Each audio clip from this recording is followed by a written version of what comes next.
Hello class, this is your module 7 and I'm going to talk a little bit about the module 7, what we have here for this week. I'm in my classroom. I just got done with this class, so I have some time and I can talk to you now about your materials and then the assignments for this week. So this week I've put links for you to understand what logical fallacies are. It's very important for you to know what logical fallacies are, because that's where the persuasive writing is rooted, is based on. You are writing a paper, and that paper is due by the 4th of October. So as you prepare for the paper, I want you to understand how you organize the paper, how you organize your ideas, and how you logically persuade your audience. This is an argument paper, and I don't want to use any secondary sources. I want you to write very much from your own experience and observation on a topic of interest. So when you do so, I want to make sure that you write in a way that is well argued and does not have holes in the argument. And in a very famously coined term, these logical fallacies they're very famous. Logical fallacies are found everywhere in our common day, everyday conversation. We use a lot of logical fallacies. I mean, they look meaningful. They make sense, but they're actually hollow in the inside, and they're either passed down to us from people who we associate it with, or we invent some of them ourselves. On the surface, they look good and they make sense, but actually they are not. So please go over the links here on logical fallacies. I have put the link on Aula Purdue. You might find hundreds of such links, sponsored by writing centers and other educational institutions. I have a wonderful video here on logical fallacy that explains to you the different types of logical fallacies. There are 8 types of logical fallacies. There are 11 types of logical fallacies. There could be 21 logical fallacies. Oh, there are as many logical fallacies as we can invent. So there's not a certain number of logical fallacies, but some are more famous than others. And these famously talked about and famously known logical fallacies are listed here and are explained in the video. Please watch the video from the beginning to end.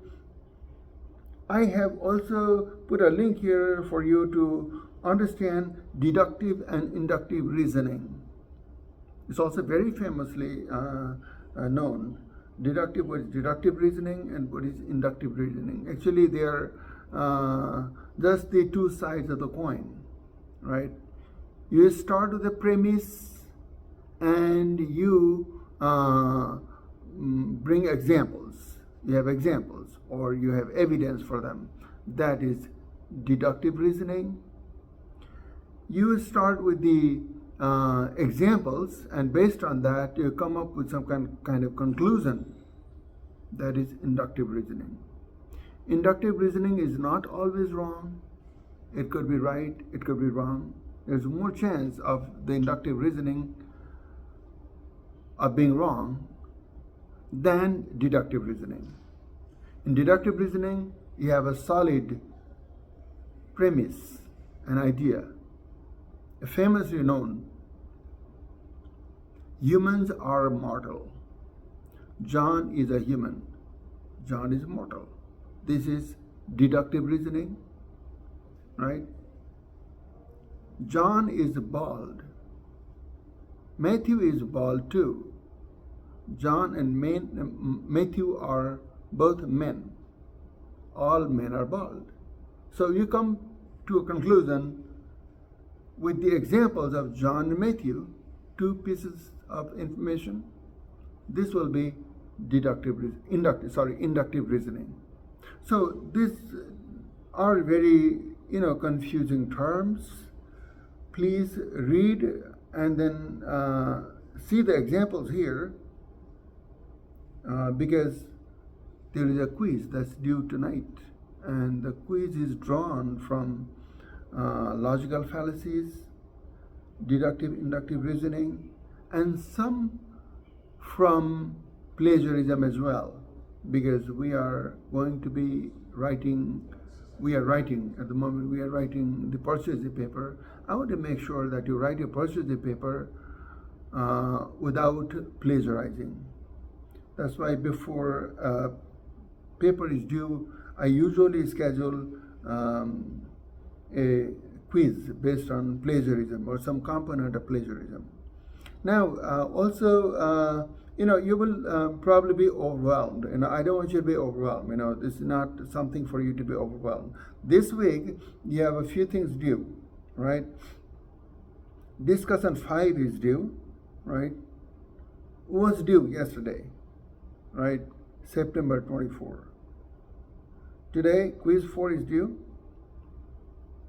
And then your journal is due on the 27th. So your discussion 5 is based on the reading materials that we did last week, and then also this week. This has Should the World of Toys Be Gender-Free, that you read last week, and then there are 2 questions from there, and then there are 3 questions from Master's Tools Will Never Dismantle the Master's House, which is the material for this week. Very interesting and very well argued essays. Please read them and respond to this discussion on the discussion board.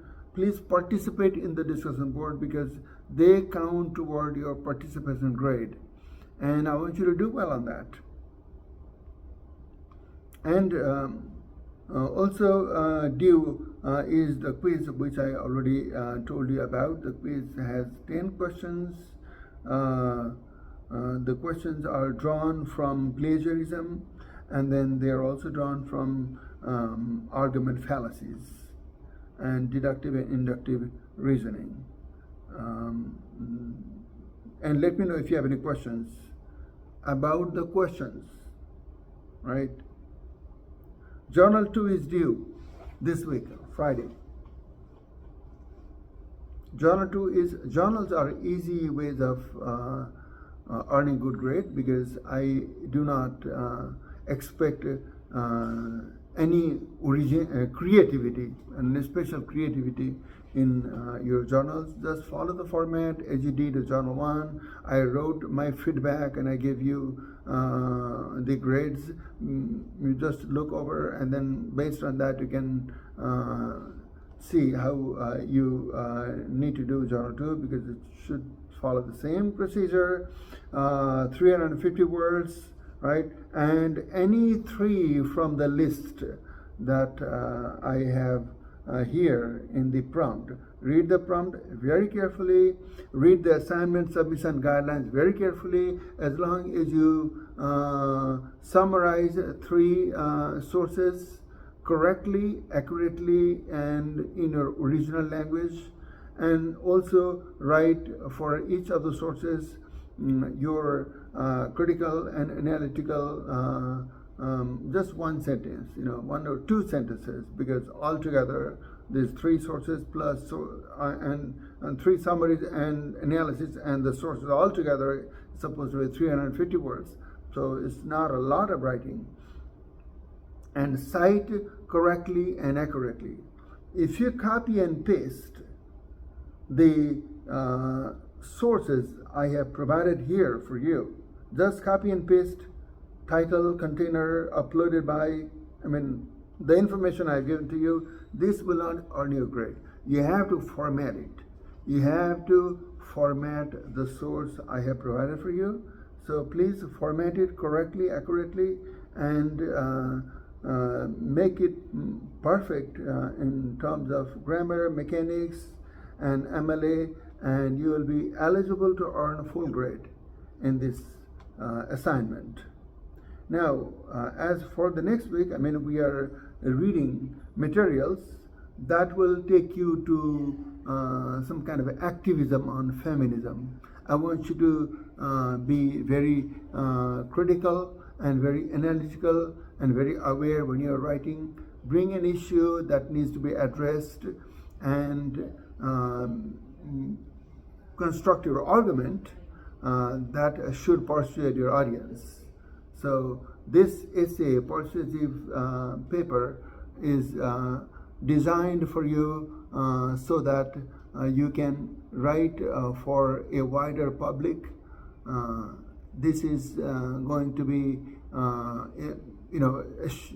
presumably going to be published in a newspaper. So imagine a newspaper where your essay is going to be published. So your audience will be wider public. Bring an issue that can be of interest to people at large.